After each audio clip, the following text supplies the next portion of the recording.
Hello and welcome to the Record Club, brought to you by Record Store Day, the official charts and National Album Day, and proudly in association with Bowers Wilkins. My name is Jess Izzat, and we are excited to say that our guest today is Malevolence, chatting all about their fourth album, Where Only the Truth is Spoken. If you've hung out with us here before, you will know that we're going to be spending the next half an hour or so talking to Charlie and Wilkie from Malevolence, all about the new record, and then we're going to be putting forward some of your questions about the album for them to answer.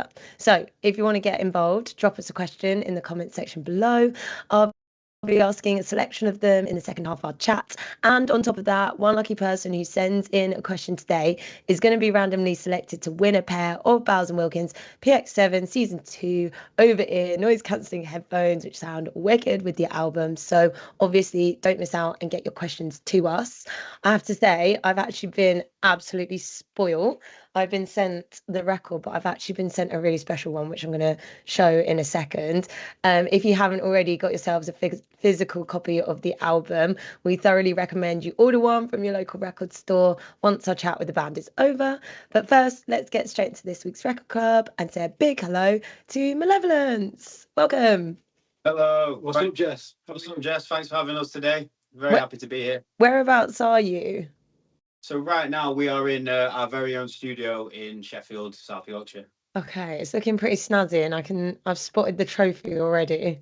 Have you? Can you see that? I can assure you it's actually not that snazzy, but we made a little bit of effort for everyone today. Okay, good. We had a bit of a tidy up. I'm liking it. We actually, before we dive into that, we start each week on the Record Club, kicking things off with a question from one of the many amazing independent record stores from across the UK.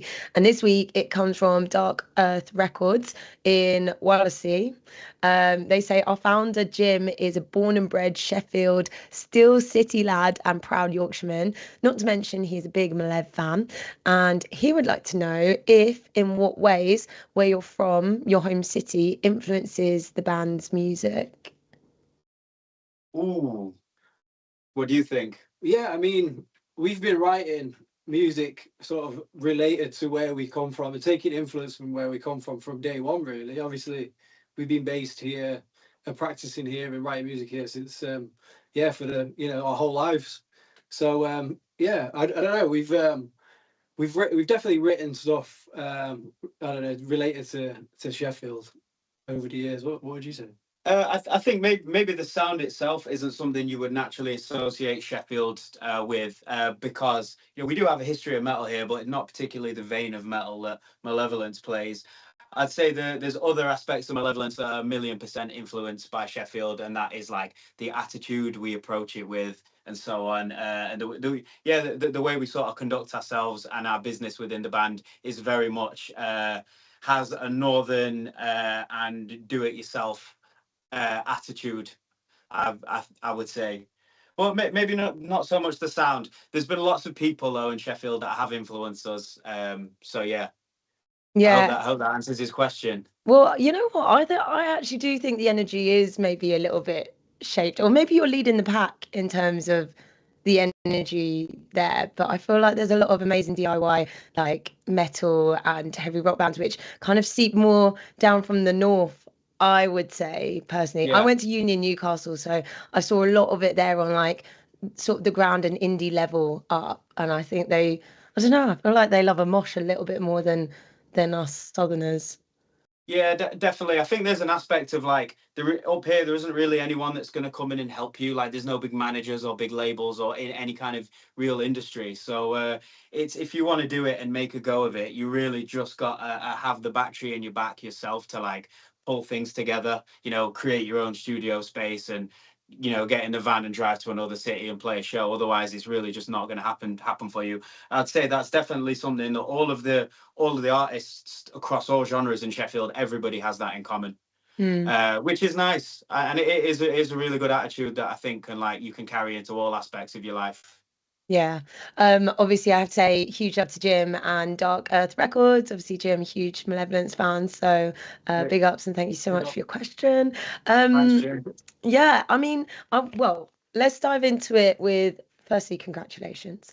Fourth album, the Thanks. success in the charts. I mean, you've already got the trophy on show. Number 6, physical and vinyl charts. Number 3, independent album chart. And number 1 in the rock and metal chart. How does it feel? Yeah, it's awesome.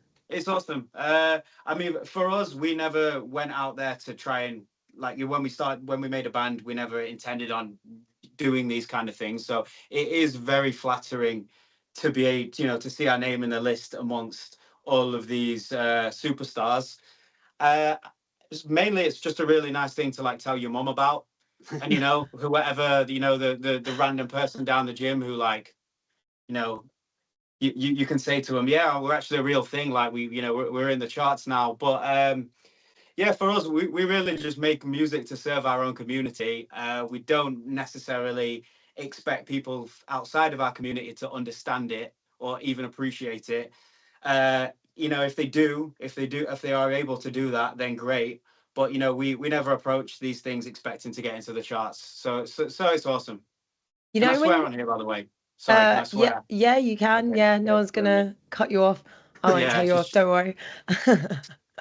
But did you have that feeling though? Because sometimes you've got like a gut feeling. Like I only ever had this once in my exams at school, but I remember I came out of one and I was like, I'm not really gonna slag it off because I feel like I nailed that and I actually did all right. So like, when you did this, you recorded it and it went out into the world. Were you a bit like, this is the one, we've smashed it with this one? Because you recorded the year before, and then you just sat on it for ages, and we knew we had some bangers there, and it was we were very excited to get it out into the world. But then obviously it's a very long period of waiting until you actually release it, and then it's just see where it goes from there. And it's so far the reaction's been brilliant. So honestly, I find it terrifying because like we do years of labor into releasing one record. It's not just the songs; it's like the music videos, the artwork, blah blah blah. Like loads of time, loads of energy, and like at least once in every artist's career, they put out an album and nobody cares, or like it just sort of falls short. So I find that really really scary. Every album that we've loved personally, like we've never written an album and thought, I don't know about that. Like we were all fully behind it, but it's like other people's opinion, that ultimately determines its success. We do our thing, we do the best we can, and then it's just down to everyone else. Like obviously we're proud of what we've done. Yeah. And if they hate it, then fuck them. Yeah, exactly. But we've done the best we could do. So there it is. It is honestly, it's a mad album. So I feel like the props are due. Congrats. Thank you. Yeah, let's get into it. So I actually promised that I would show, so I'm gonna, because I'm obsessed with it. And Wilkie, I actually know that you have a big hand in all your merch, so a lot of my prep was going through your online store and wanting to buy everything. But this is next level. At what point did you decide that you're going to have a record that is this kind of, I don't even know how to describe that. Like, I like think a we peacock. wanted something to match the front, like the orange and black kind of vibes. But I don't think I've seen that one in person, but it's kind of giving like a bumblebee vibe. No, honestly, it's unreal. It's like a angry peacock, but cool. It's sick. I've got a gold one as well. You guys have spoilt me. But yeah, Very obviously nice. everyone at home, get your own. But you can see the tin of beans you did. Yeah. But like this is also, can you tell us a little bit about this actually? So the painting, the cover. Yeah. That's by an artist from Berlin called Eliran Cantor, and he's done maybe 3 or 4 album covers for us. Correct. He's amazing illustrator. I think he does like this oil painting style, but it's digital.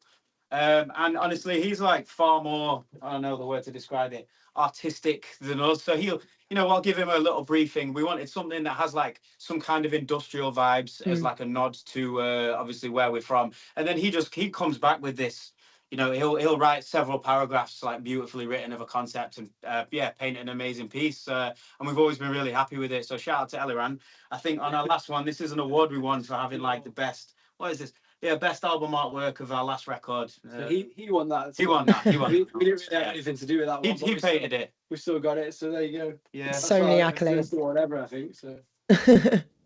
All right. Yeah. I mean, put that next to the official chart one. Yeah, I love. Yeah. So let's talk about the album title, Where Only the Truth is Spoken. I mean, it's not a title track. So at what point did this become the title, and or was it always the title? And yeah, where did it come from?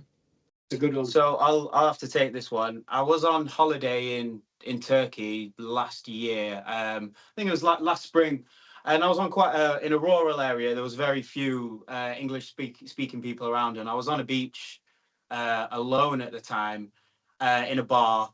And an English couple walked in and ordered some food and drinks, and obviously they overheard like me speaking English, and we had a short conversation. They were quite, I'd say, they were southern, very well spoken, quite proper people. And the man asked me where I was from, and I said, "Oh, I'm from Sheffield," and he went, "Oh, Yorkshire, God's own country, where only the truth is spoken." And that was where the conversation finished. I think he wandered off and went on about his day, and it really just stuck with me. I thought, wow, what a like a great way to describe it. It's because I think it's like a nod to the culture of the people in the North and in South Yorkshire in particular, where they're very humble, they're very down to earth, they're straight to the point. They speak their mind, and I'd never heard it described like that. And I thought, oh, this must be like an old saying type thing. So I was Googling it, like, oh, is this like a saying, like a historic saying about Yorkshire? And there was nothing online about it.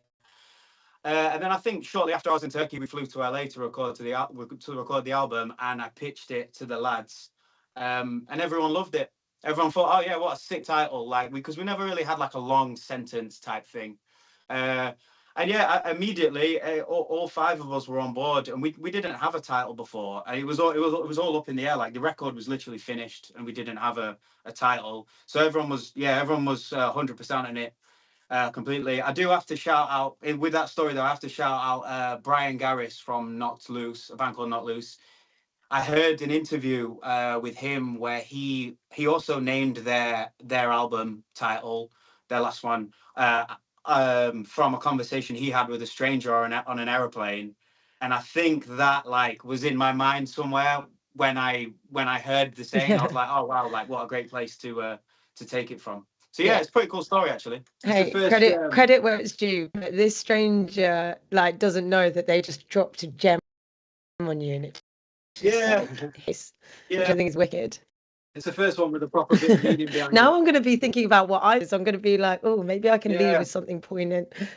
So you know what? Maybe he's going to hear this interview and he can realize that he contributed something to our artistry. Yeah, guys, get in the comments. Let us know. And how long has this album been in the making? Because I know you said that you were sat on it for like maybe a year before it was released. What was the first song? Like, what was the song that maybe kickstarted it, or was the catalyst for the album, or did you have some that were like in the vault?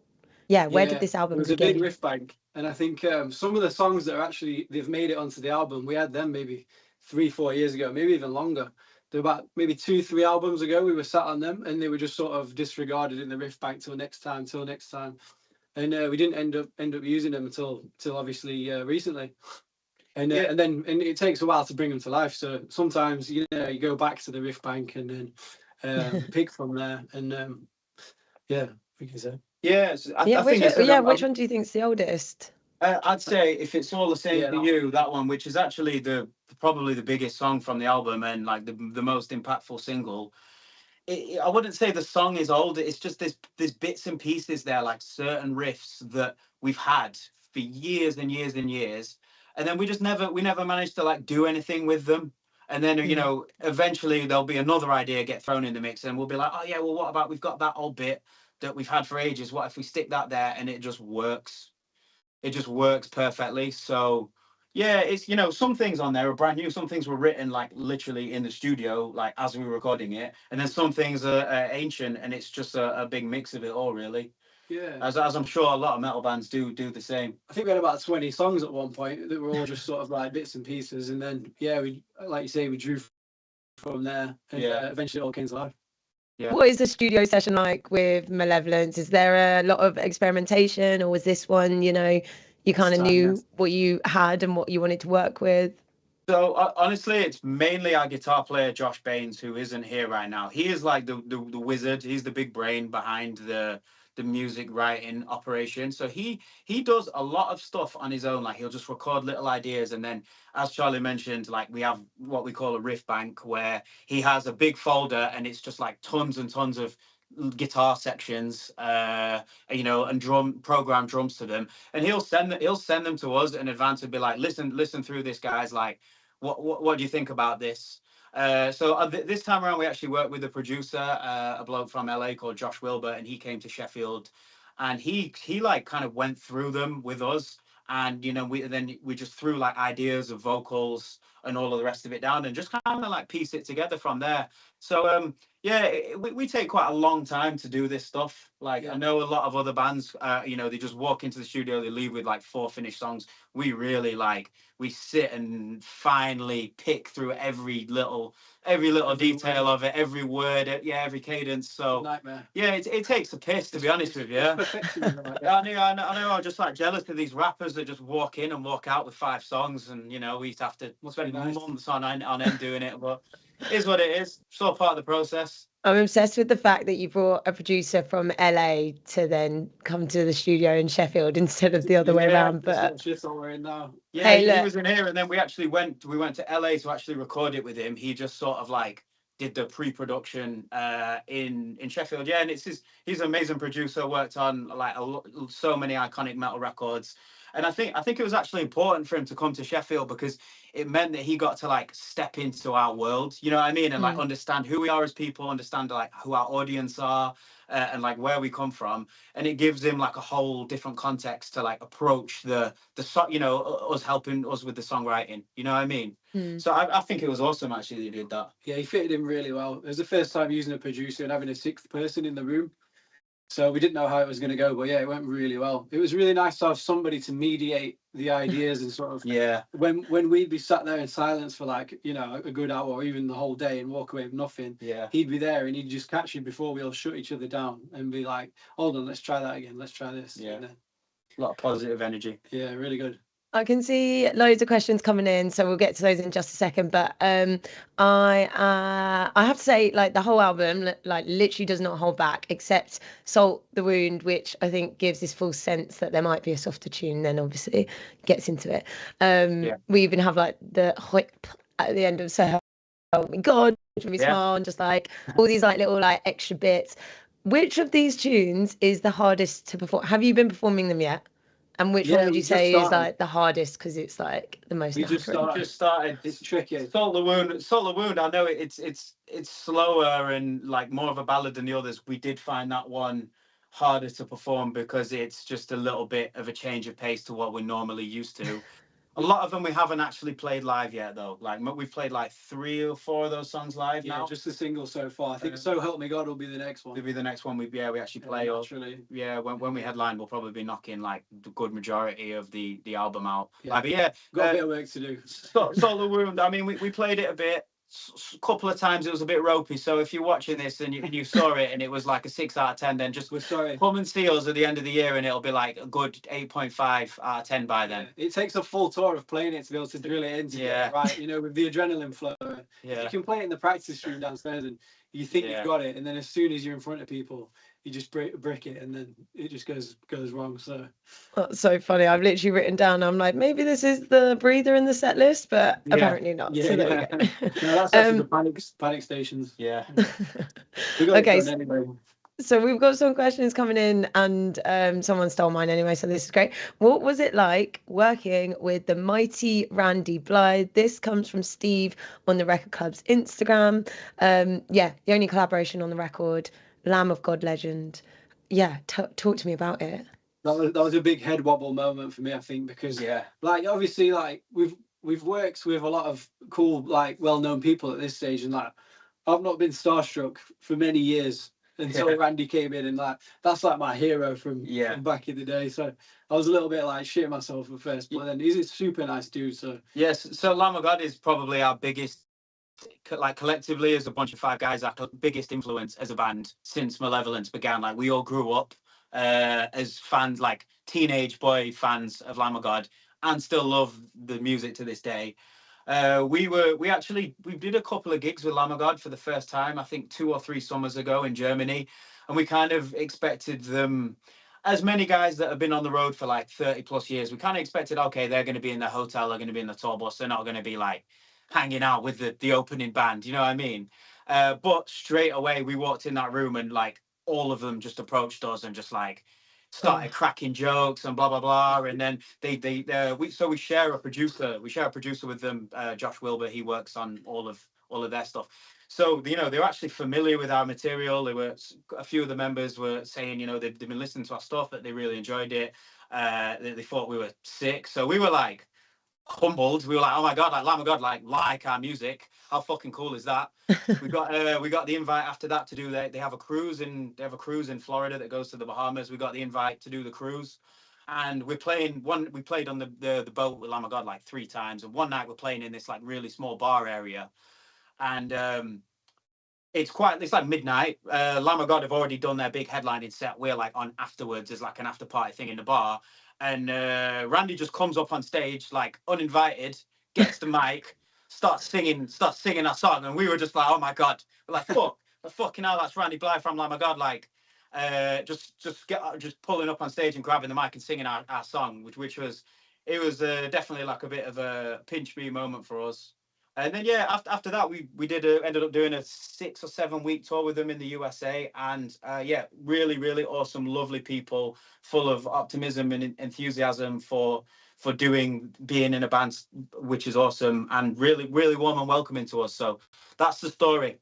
And thanks Randy for being on the record, because he killed it as well. So yeah, what a legend. So when you approached him to be on the tune, was it you approaching him, or was it just like a natural, like, were you like, we need to work together? To be fair, what? Alex jumped on their tune as well. Alex did a feature on they did like a remix. It was their 20th anniversary or something, wasn't it? That's it. Yeah. So we did the tour of that album, and then they like remixed it or remastered it or whatever. Then Alex jumped on and did some guest vocals on one of their songs, and so it felt like natural that he did some on ours, which was it was sick. Return the favor. That's amazing. That's like a dream interaction. Bucket list shit, bucket list moments. So Jamie from the Record Club's Instagram says, what's your earliest memory of the band that you'll always cherish? So I mean, for us, this is a bit of a strange question, because Charlie and I, like, we actually started this band when we were 11 years old, and I'm 31, you're 32. So like we've been doing it for 20 years, since we were like tiny little boys. Same band name. And it was just us two, and we play like Smells Like Teen Spirit and the White Stripes, and like we'd play like round pubs in Sheffield as like children, and then into our early teens. So like there's so many memories that I can't remember them, if you know what I mean. It's like it's all lost. The one that we just spoke about the other day, like we played the school assembly. That was the first gig ever. Yeah, we played in our primary school. I think you did vocals. I was on vocals at the time. We played Seven Nation Army, White Stripe, and there was just some kids sat on the floor. Mate, if there is any footage of this anywhere, probably not, because it's in a school. But like, there was. I don't think there was cameras, but like I can send you a photo of like us at a pub, playing a pub in Sheffield, where like I'm like about 3.5 foot tall, and I've got dreadlocks, and like. And you're the same. You have long hair, and I had long hair. We had another guy, Matt, who had a little afro, and we probably looked like School of Rock. But, I'll send it to you, and like, if there's any possibility they can like throw it on the screen or whatever in the edit, I think people would like get a lot of laughs out of looking at that photo. Yeah, I think they've probably seen it. Like there's one where we played under the boardwalk in Sheffield, which is an old venue that's closed down. That was 2006. And we had the name Malevolence, and we played with While She Sleeps as well. They were probably about 15. Wow. 12. Yeah. And we were playing Lamb of God covers. Yeah, we were actually covering Lamb of God when we were 13. I thought we were good back then. And I found a really fuzzy video of one of these. We can throw that in if possible. Yeah. And oh my God, really, that is really amazing. Really send that through. Send that through. We need to get that. Chris on the Record Club's Facebook says, your music confronts a lot of deep and difficult topics, from mental health to toxic discourse. Do you think that artists play an important role in helping people to open up about their own mental health? I hope so. I mean, it's hard for us to answer that question because we are on the other side of the fence where we're making the music rather than like, um, listening to it for that reason. So I hope that if we're able to do that for some people, then that's amazing. But I don't know if they are, to be honest. It's definitely what you're having a shit time. It's definitely what you lean on though, like art in general, like music, films. It's a great outlet of aggression. A lot of the music we make, and then obviously we've got the softer side, which obviously like leans on struggle and that kind of theme and stuff. So if people can relate to that and it can help them, then that's awesome. Obviously, yeah. It's not written with that intention. So yeah, we don't necessarily write it with that intention. Like, right, this song's gonna help someone. You know what I mean? Like, and if it does, great. But I think it's more like, shit, we got to write an angry song. What are we pissed off about? You know what I mean? And then it's like get it off your chest. Yeah. Well, obviously, we go deep with the topics as well in each specific song. So yeah. Was there a song on this record? I like to ask this because I feel like a lot of the time, sometimes it's a fan favorite or it will be a fan's favorite. Is there a tune on this record that almost didn't make it on for whatever reason? Yeah, there's two of them. Specifically, Demonstration of Pain and With Dirt from My Grave.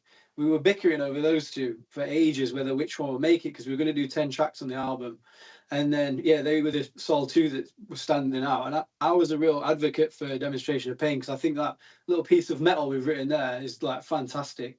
And I'm not one to listen to lyrics as much as the music, being a drummer. So I thought like the rhythm and the beats I'd made for that one was like fucking awesome. So I was always like dying to get that one on the album. And then the other guys were just way into the other one. And then we were just arguing about it for ages. And then we thought we can just put both on. Yeah. I think we did. Yeah, we were intent on like 10 tracks for a while, and we were like, yeah, it's got to be 10. It's got to be 10. Let's cut all the crap off it. Then we were like, hold on, we can't agree on this, so let's just put on 11, and like, they can have another song. And if they don't like it, they can just skip it. No, look, all killer, no filler. I mean, exactly, we have to say that. I mean, you've absolutely smashed it. You've got the trophy to prove it as well. So, guys, thank you so much. That's all we have time for today. Okay, obviously, we have loved having Malevolence join us. Obviously, make sure to get your hands on your own copy. I'm going to be careful here because imagine if I dropped it in front of everyone. But it's unbelievable. There is a gold one too, which is just epic, all of it and all the photos and stuff that goes with it and the artwork. So make sure to get your hands on a physical copy of Where Only the Truth is Spoken. Now that this episode's over, pick one up from your local record store. Also excited to announce that the winner of this week's Bowers Wilkins wireless headphones prize is Jamie on the Record Club's Instagram. So please slide into the Record Club's DMs. We'll get those headphones to you. My name's Jess Izzat. Thanks everyone for joining us, sending in your questions as well. This and all previous episodes are available to watch back on Spotify or YouTube. I will see you for the next episode of the Record Club. But Charlie and Wilkie from Malevolence, thank you so much for joining us. Thank you very much. Thanks so much, Jess.